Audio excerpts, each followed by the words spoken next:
धन्यवाद देना चाहता हूँ कि इस बार तपती हुई गर्मी में जहाँ लोग घरों से नहीं निकल रहे थे और उतनी दोपहरी में या कैसा भी समय रहा होगा, समाजवादी कार्यकर्ता सभाओं में आया, घर घर गया, गांव-गांव गया और पार्टी के कार्यक्रमों को लेकर के जनता के बीच में लगातार बना रहा। मैं एक एक समाजवादी कार्यकर्ता, नेता, संगठन के पदाधिकारियों को बहुत बहुत धन्यवाद देना चाहता हूं और उनको बधाई देना चाहता हूं कि पूरे उत्तर प्रदेश में उन्होंने ऐतिहासिक जीत दिलाई है। 2024 का चुनाव जनता के मुद्दों की जीत का चुनाव रहा।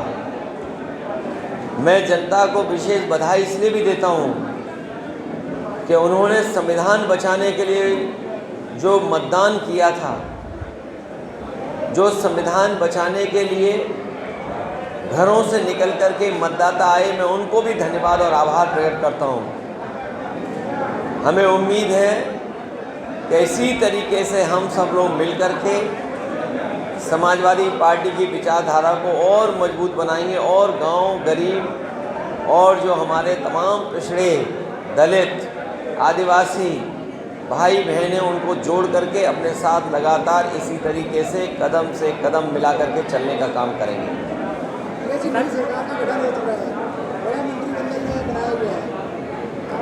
केवल 2024 तारीख बदली है, साल बदला है, बाकी तो सब कुछ पुराना दिखाई दे रहा है।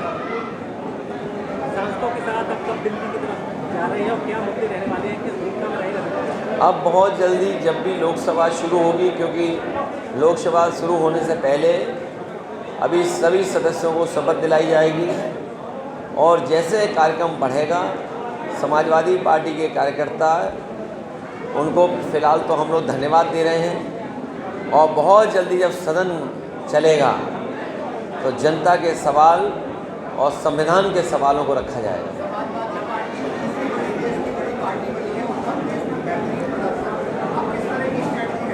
मैं अपने कार्यकर्ता नेताओं को बधाई देता हूं कि बहुत दिनों बाद ये ऐतिहासिक जीत और ऐसी जीत कि जिसने देश में समाजवादी पार्टी को तीसरे नंबर पर पहुंचा दिया है। जहां तीसरे नंबर पर समाजवादी पार्टी पहुंची है, वहीं जिम्मेदारी भी समाजवादियों की बड़ी है।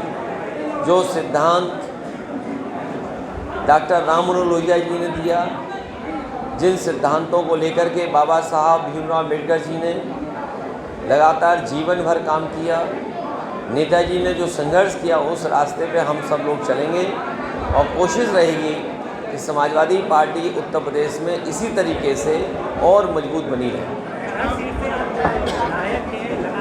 मैंने अपने करहल और मैनपुरी के कार्यकर्ताओं से बातचीत भी की, मिलने का भी काम किया और उन लोगों से मैंने कहा भी कि अब जब 2 जगह से चुनाव में जीत गया हूँ तो एक सीट छोड़नी पड़ेगी।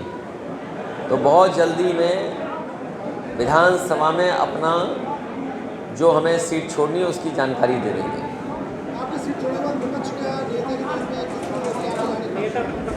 वो हम लोग तय कर लेंगे। फैसला यही हो कि जिससे पार्टी को और मजबूती मिले, पार्टी का ओवरऑल वोट बढ़े।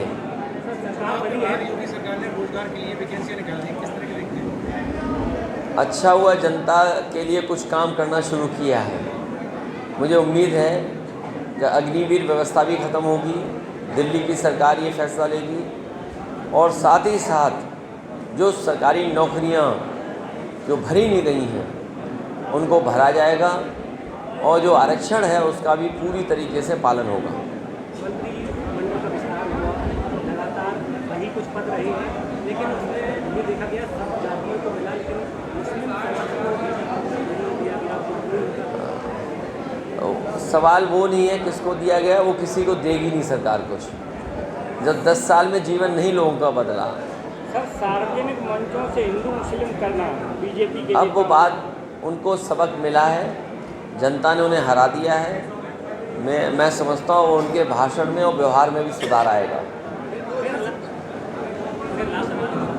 में लगातार हिंसा जारी मणिपुर को और मणिपुर की जनता के लिए सुरक्षा और उनके तमाम अधिकारों को और उनके जो अधिकार हैं उसके लिए सरकार को सबसे पहले कदम उठाना चाहिए। बहुत धन्यवाद पत्रकार साथी। लाइए फूल माला।